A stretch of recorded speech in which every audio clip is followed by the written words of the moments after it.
Bismillahirrahmanirrahim. Assalamualaikum warahmatullahi wabarakatuh.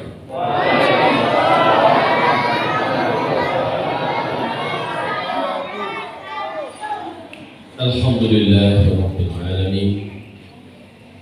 Wa bihi nasta'inu ala umuri dunya waddin. Asyhadu an la ilaha illallah wahdahu la syarika lah.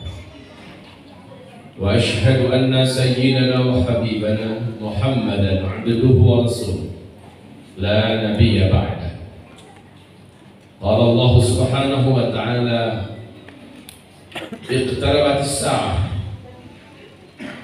iqtarabatis sa'ah iqtarabatis sa'ah. Wa qala subhanahu wa ta'ala iqtaraba lin-nasi hisabuhum wa hum fi ghaflatin mu'ridun. Shadaqallahul 'azim. Wa qala an-nabiy sallallahu alaihi wasallam iqtaraba lin-nas iqtarabatis sa'ah wa la yazdadu an-nas min ad-dunya illa hasra wa la yazdaduna min Allahi illa bu'da. Shadaqa Rasulullah sallallahu alaihi wasallam. Ma'asyiral muslimin wal muslimat, marilah kita memuji Allah. Kita puji Allah dari hati kita. Nikmat Allah atas kita jauh lebih banyak daripada ujian yang Allah berikan. Kita ucapkan alhamdulillah bi ni'matihi tatimmus shalihat. Kemudian salawat dan juga salam kita untuk Habibillah Sayyidina Muhammad Rasulullah sallallahu alaihi wasallam. Allahumma salli ala hadha nabi wa ala alihi wa sahbihi wa man tabi'ahu bi ihsan ila yaumil qiyamah. Amma ba'du. Dalam suatu halaqah bersama para sahabat-sahabat Nabi Muhammad sallallahu alaihi wasallam tiba-tiba didatangi oleh seorang lelaki misterius. Lelaki ini wajahnya tidak pernah dilihat sebelumnya di kota Madinah, tapi gayanya sangat akrab dengan Nabi Muhammad. Sahabat-sahabat Nabi yang ada di sekitar Nabi ketika itu tidak kenal ini orang siapa. Jubahnya sangatlah putih dan bersih, rambutnya rapi tersisir, berbau wangi yang semerbak, wajahnya tampan menawan. Laki-laki ini tiba-tiba datang, dari mana datangnya? Muncul tepat duduk di depan Nabi sallallahu alaihi wasallam. Kemudian kedua lututnya dia adu dengan kedua lutut Nabi, kedua telapak tangannya dia letakkan di atas kedua paha Nabi, wajah dan matanya menatap ke arah wajah dan mata Nabi Muhammad sallallahu alaihi wasallam. Langsung saja, bagaikan orang yang sudah lama kenal, langsung saja dia mengajukan pertanyaan. Ya Muhammad, akhbirni anil Islam. Muhammad, kabarkanlah kepadaku apa itu Islam. Maka Nabi sallallahu alaihi wasallam menjawab dengan rukun Islam yang 5. Dia berkata, shadaqta, jawaban engkau benar. Nah, Umar yang paling dekat dengan Nabi berkata, fa'ajibna minhu, heran kami dengan orang ini. Yas'aluhu wa yusaddiquh, dia yang datang, dia yang bertanya, dijawab Nabi, dia yang membenarkan apa yang dijawab oleh Nabi. Siapa ini orang sebenarnya? Kemudian dia bertanya lagi, akhbirni anil iman, kabarkanlah kepadaku tentang iman. Apakah itu iman, wahai Muhammad? Di situ Nabi menjawab dengan rukun iman yang 6. Setelah Nabi menjawab, sekali lagi dia berkata, sadaqta. Jawaban yang ini juga tepat. Kemudian dia bertanya tentang satu lagi, akhbirni 'anil ihsan. Kabarkanlah kepadaku tentang ihsan. Maka Nabi menjawab, anta abudallah ka'annaka tarah, fa in lam takun tarahu fa innahu yarak. Setelah Nabi menjawab demikian, pertanyaan terakhirnya adalah matas sa'ah. Kapan kiamat akan terjadi? Dalam pertanyaan yang ini Nabi berkata, mal mas'ulu anha bi'a'lama minas sa'il. Untuk pertanyaan yang satu ini, yang bertanya mungkin lebih tahu daripada yang ditanya. Intinya, saya tidak tahu kapan kiamat itu. Mungkin yang bertanya lebih tahu. Nabi tidak tahu ini orang siapa. Orang ini melanjutkan pertanyaannya lagi, akhbirni an amaratiha. Kiamat kalau sudah akan terjadi, ada nggak tanda-tandanya ya Muhammad? Apa tanda-tandanya? Ada, kata Nabi. Kalau itu pertanyaan ente, saya spesialis. Saya bisa jawab. Nabi hanya menjawab dengan jawaban yang ringkas berikut ini. Antalidal amatu rabataha wa antaral hufatal uratal alata ri'a asya yatatawaluna fil bunyan. Apabila kaum ibu-ibu dari rakyat jelata sudah melahirkan tuan-tuan dan raja-raja. Bila kamu temukan zaman orang-orang miskin, fakir, tidak beralas kaki, bertelanjang dada saking miskinnya, dan mereka hanya sebagai penggembala-penggembala ternak, tiba-tiba mereka menjadi kaya raya dan sangat berkuasa. Lalu mereka saling berlomba-lomba dan berbangga-bangga membangun gedung-gedung tinggi pencakar langit. Jika zaman itu sudah kau temukan, kiamat sudah sangat dekat dengan zamanmu itu. Setelah Nabi menjawab demikian, orang ini berdiri dan langsung pergi. Umar bagaikan tersadar ketika dicolek oleh Nabi. Umar, kamu tahu itu orang siapa? Tidak ya Rasulullah. Umar susul dia, tangkap, bawa kemari. Giliran kita mau tanya dia itu siapa? Siap ya Rasul. Lah Umar bin Khattab itu badannya tinggi besar.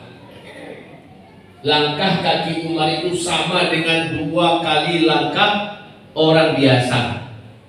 Sehingga kata para sahabat, kalaulah Umar naik ke atas punggung seekor kuda tempur dewasa, kuda perang yang sudah dewasa, bukan kuda poni ya, kuda besar itu. Dan Umar tidak meletakkan kakinya di atas tiram. Tiram itu adalah besi tempat meletakkan tapak kaki di situ. Kalau Umar tak letakkan, kudanya jalan, kedua ujung kaki Umar bisa membentuk 2 garis di jalan. Bayangkan tinggi besarnya Umar. Umar dengan sigap, nah ini lagi hebatnya Umar, dia tinggi besar dan cepat, sigap. Dengan sigap langsung menyusul. Di luar itu, masjid kan nggak kayak masjid sekarang, Pak. Orang kalau keluar masjid sekarang banyak jalan tikus, hilang langsung, wajar. Kalau di luar sana zaman Nabi dulu, itu masih banyak gurun sahara, masih banyak lapang, rumah masih sepi-sepi. Orang itu baru keluar udah hilang. Umar balik lagi, ya Rasulullah, he's gone. Udah hilang ya Rasul. Maka kata Rasulullah, innahu Jibril. Tadi itu adalah malaikat Jibril. Atakum, dia datang kepada kami dengan perintah Allah, ya, dia datang kepada kamu dengan perintah Allah, liyu'allimakum dinallah, untuk mengajarkan kepada kalian semua isi agama Allah ini.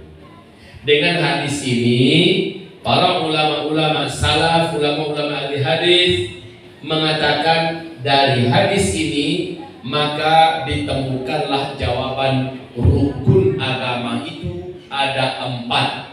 1 tentang Islam, yaitu hal-hal yang berkaitan dengan syariat. Yang kedua tentang iman, hal-hal yang berkaitan dengan akidah, tauhid, ya.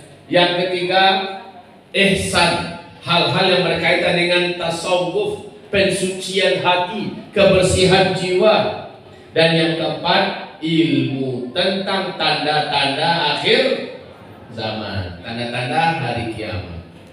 Jadi kaum muslimin, baik, sekarang kita bedah yuk, kita kupas. Ketika Nabi ditanya, apa tanda-tanda kiamat sudah sangat dekat dari Muhammad? Nabi menjawab, kalau ibu-ibu dari kalangan wanita biasa, rakyat jelata, orang-orang bawahan, level paling bawah, melahirkan para tuan-tuan dan raja-raja. Terus apabila orang-orang miskin, penggembala ternak, saking miskinnya segala nggak bisa beli, tak beralas kaki, bertelanjang dada, tiba-tiba dia menjadi kaya raya dan sangat berkuasa. Lalu dia berlomba-lomba, mereka berlomba-lomba membangun gedung-gedung tinggi pencakar langit. Nah, kalau zaman itu sudah muncul, kata Rasulullah, antara engkau dengan kiamat sudah sangat dekat. Hadis ini diriwayatkan oleh Imam Bukhari dari Abu Hurairah, diriwayatkan oleh Imam Muslim dari Umar bin Khattab. Di dalam hadis riwayat Imam Ahmad, Rasulullah ditanya oleh Abdullah bin Abbas, ya Rasul, boleh tanya apa itu? Ya Rasul, siapa yang kau maksud? Miskin, kere, penggembala ternak, tidak beralas kaki, bertelanjang dada, mendadak menjadi kaya raya, lalu dia sangat berkuasa dan menjadi raja-raja. Kemudian mereka berlomba-lomba, berbangga-bangga, membangun gedung-gedung yang tinggi-tinggi, bahwa jika zaman itu sudah datang katamu ya Rasulullah, pertanda kiamat sudah sangat dekat. Boleh tahu ya Rasul, siapa yang kau maksud? Nabi menjawab, humul Arab, mereka adalah bangsa Arab. Mari kita bedah, Pak.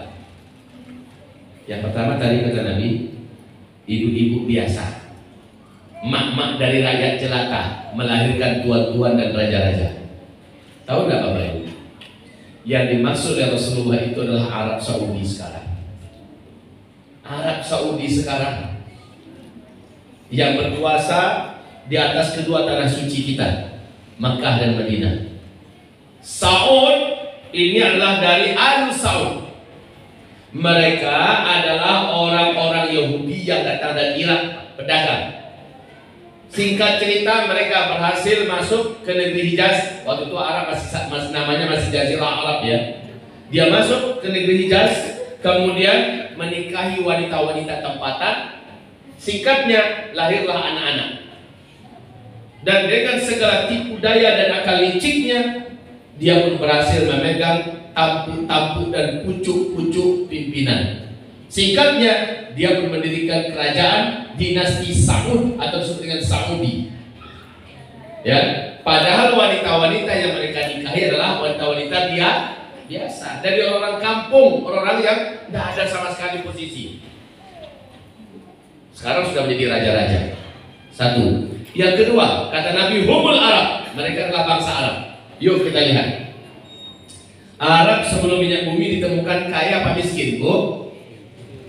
Ibu, saya tanya, sebelum minyak bumi ditemukan di negeri Arab, kaya apa miskin Arab tuh?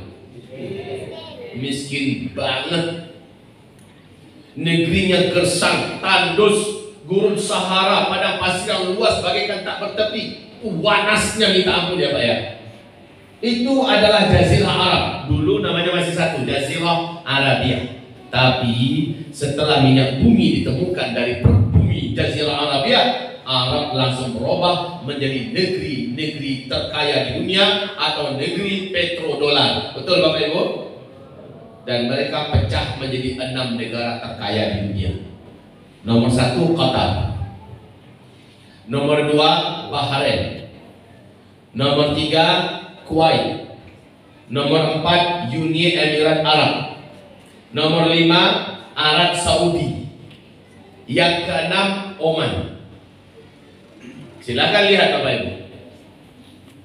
Ternyata pada hari ini gedung-gedung tertinggi di dunia bukan di Tokyo, bukan di Hong Kong, bukan di Paris, bukan di London, bukan di Amerika, bukan di Sydney, bukan di Melbourne, bukan di negeri-negeri yang kita kenal selama ini dengan negeri-negeri yang hebat. Kalah mereka semua. Arab mengalahkan seluruh dunia dalam hal perlombaan membangun gedung-gedung tinggi pencakar langit.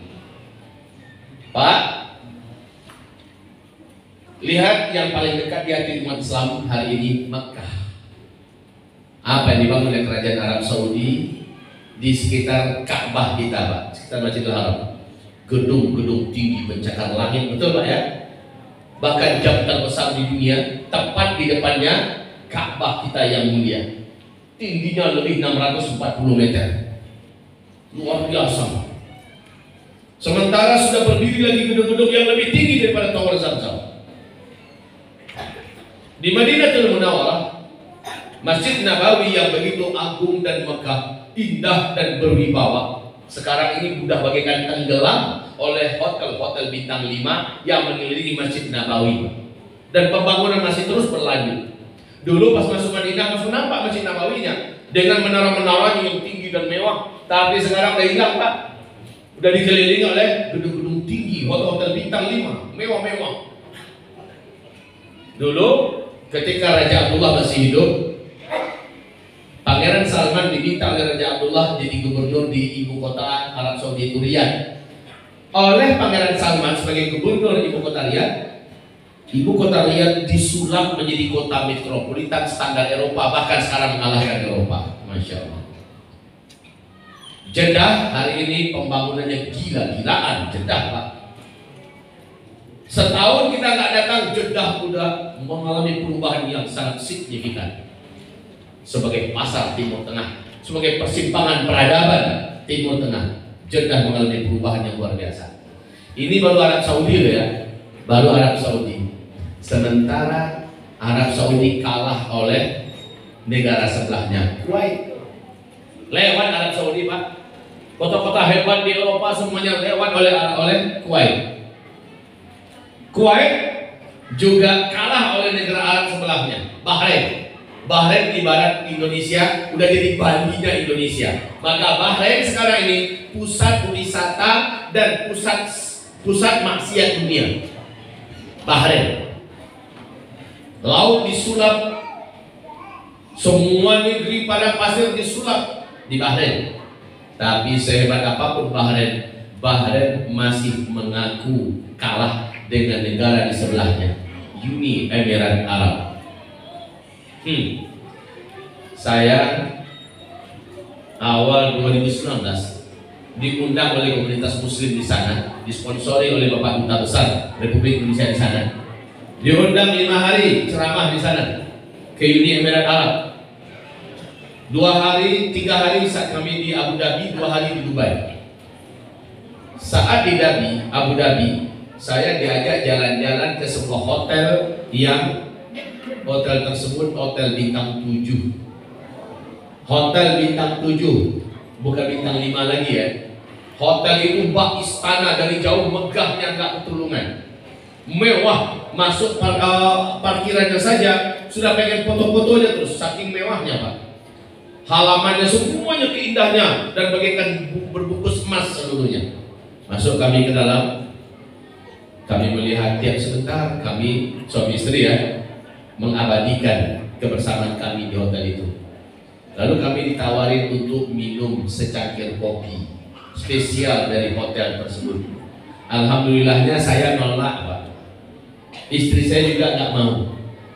Guide yang mendampingi kami langsung bersyukur, alhamdulillah, alhamdulillah kata guide. Kenapa Pak? Kalau Ustadz iya kan tadi bocor kantong kami. Kenapa? Harga 1 gelas kopi di hotel ini 5 juta rupiah. Kami terkejut, kenapa bisa semahal itu? Kata beliau, kopi di sini bukan sembarang kopi.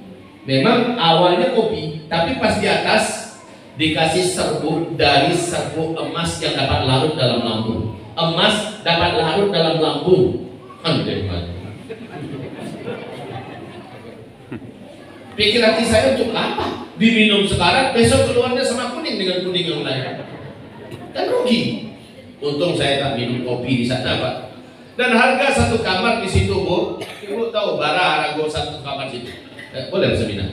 Baik. Boleh mengerti? Nah. Alhamdulillah, harga satu kamar nginap satu malam di situ. Itu yang standar menengah ke bawah ya. Hanya 125 juta satu malam. Punyam kepada mendengar. Wahai Bapak Ibu, di situ terdapat mesin ATM yang bisa masukkan kartu cuma warga asli Uni Emirat Arab dan orang-orang kaya dunia. Ketika kartu digesek di sana, ditekan pinnya, yang keluar bukan duit, bukan dolar, yang keluar batangan-batangan emas. 1 kilo, 2 kilo, itu yang keluar, Pak. Ya Allah, saya lagi di mana ya? Kayak nggak percaya gitu loh. Kemudian kami pun diajak keliling-keliling kota Abu Dhabi. Demi Allah sekali lagi saya katakan, nggak terasa kalau kami sedang ada di Arab. Mewahnya hidup di situ ya Allah. Mobil-mobil polisi aja Pak, sekelas Ferrari, sekelas Lamborghini. Mobil yang harganya miliaran-miliaran itu jadi mobil polisi di sana. Saya nggak mau bohong loh Pak. Silakan buka YouTube, lihat bagaimana kemewahan dia di Uni Emirat Arab itu. Bahkan ada mobil yang mulai dari bodinya sampai sasisnya semuanya emas. Innalillahi wa inna ilaihi raji'un. Mainan mereka bukan kucing Pak, singa. Entah rasa di negeri entah berantah kita rasanya. Lalu kemudian saya diajak jalan-jalan ke Dubai. Nah di sini lebih dahsyat lagi. Di Dubai pusat kotanya bagaikan kami berada di planet yang lain. Ada satu mall terbesar di dunia. 3 hari tawaf tak selesai. Saking besarnya mall itu, dan memang terbesar di dunia. Di sampingnya ada gedung tertinggi nomor 1 di dunia yang paling terkenal, namanya Burj Khalifa. Ketinggiannya 828 meter. Dari bawah saya dengan istri melihat ke atas, dilingkari oleh asap. Saya katakan kepada gaib, itu terbakar nggak gedungnya? Bukan, itu awan Ustaz. Itu awan. Baik Bapak Ibu yang kami muliakan, 828 meter. Apakah sudah selesai perlombaan orang-orang Arab sekarang untuk berlomba-lomba membangun gedung yang tinggi? Tidak.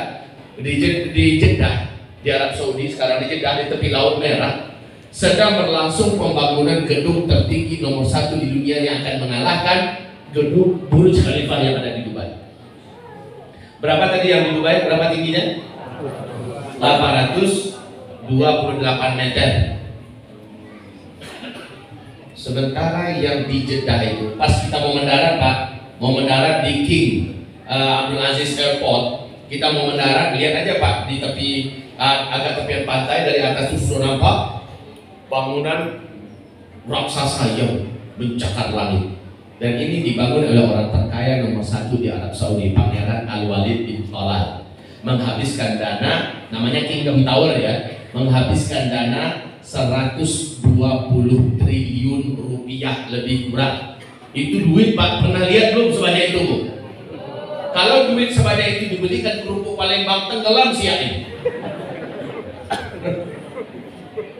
Berapa ketinggian gedung itu diperkirakan dalam rencana? 1,2 kilometer. 1,2 kilometer. Allah.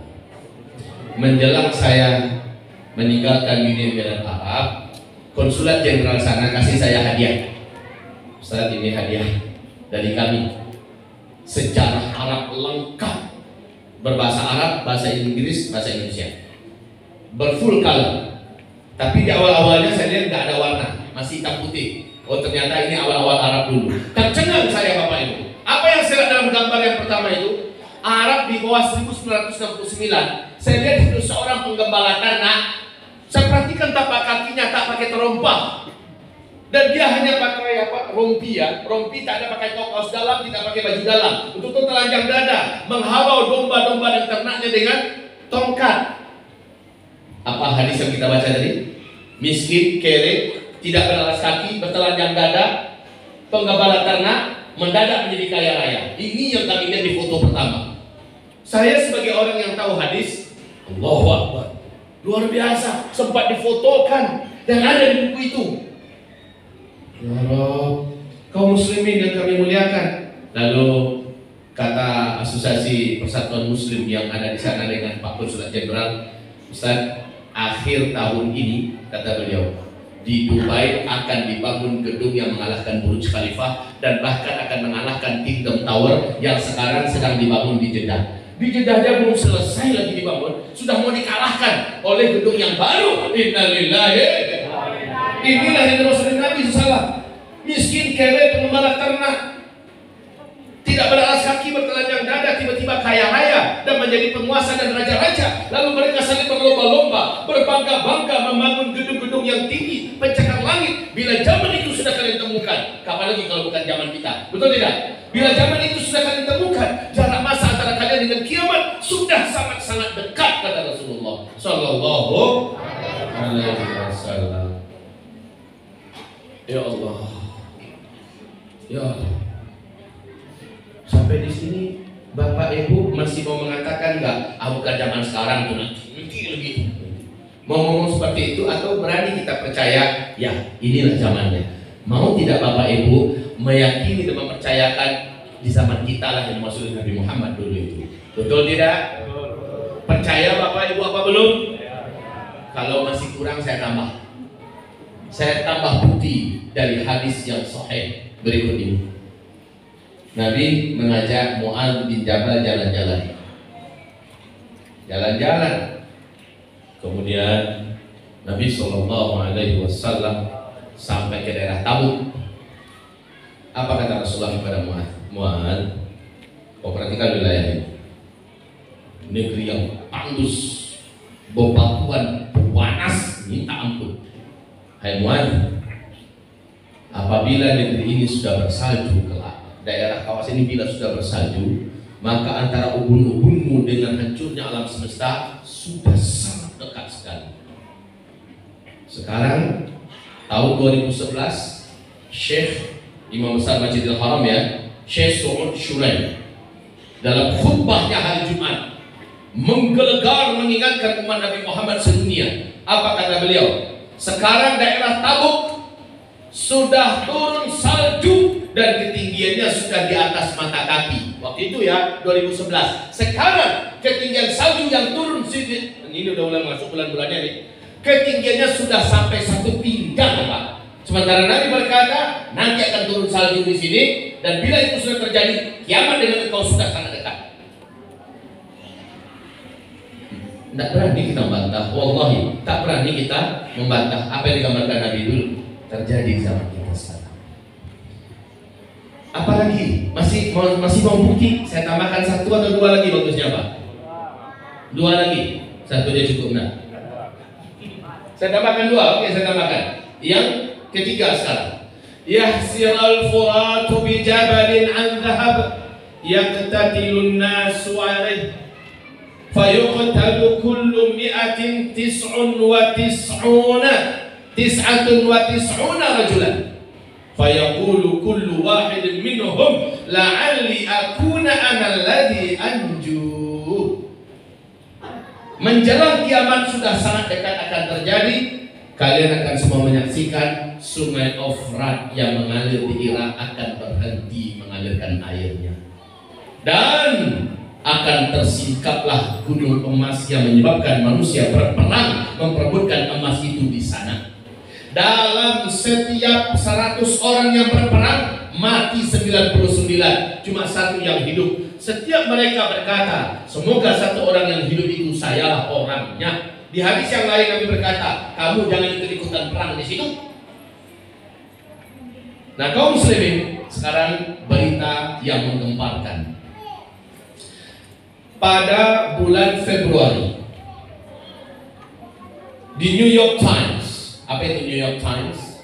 Majalah bergengsi Amerika Serikat, merilis berita resmi dari NASA bahwa timnya melakukan penelitian bahwa sungai Ofrat yang mengalir di Irak sudah susut airnya. Ini 2013 ya, 2013. Maaf, 2012. Mereka boleh dibuka itu New York Times, bulan Februari 2012. Mereka menyatakan bahwa sungai Ofrat sudah kering airnya, sudah susut airnya 60%. Menurut para pakar dan ahli kami, kata mereka, 2013 sungai Ofrat akan kering total. Benar Pak, tahun besoknya 2013 bulan Maret sungai Ofrat kering total sekering-keringnya 2013. Sampai hari ini sungai Ofrat di Irak sudah tidak lagi mengalirkan airnya. Sungai Ofrat itu hulunya Turki, lehernya adalah Suriah, bodinya adalah Irak, ujungnya atau ekornya adalah Iran. Sekarang sudah tidak lagi mengalirkan air. Padahal sungai Ofrat satu di antara sungai terbesar di Timur Tengah. Sungai Tigris, sungai Nil, dan sungai Ofrat. Dan yang hebatnya, George Walker Bush, masih terkana aja beliau, masih ingat dengan beliau tak? George Bush di depan Gedung Putih dia berpidato, di YouTube masih ada pidatonya itu.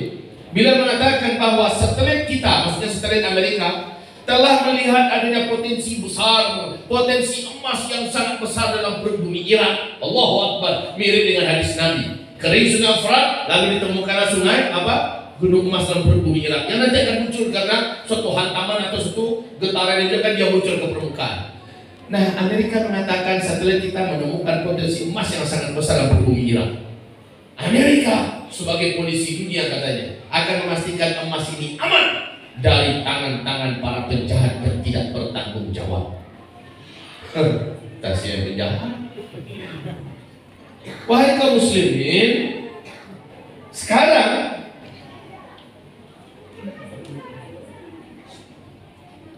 maka kita heran Barack Obama saat dia naik jadi presiden,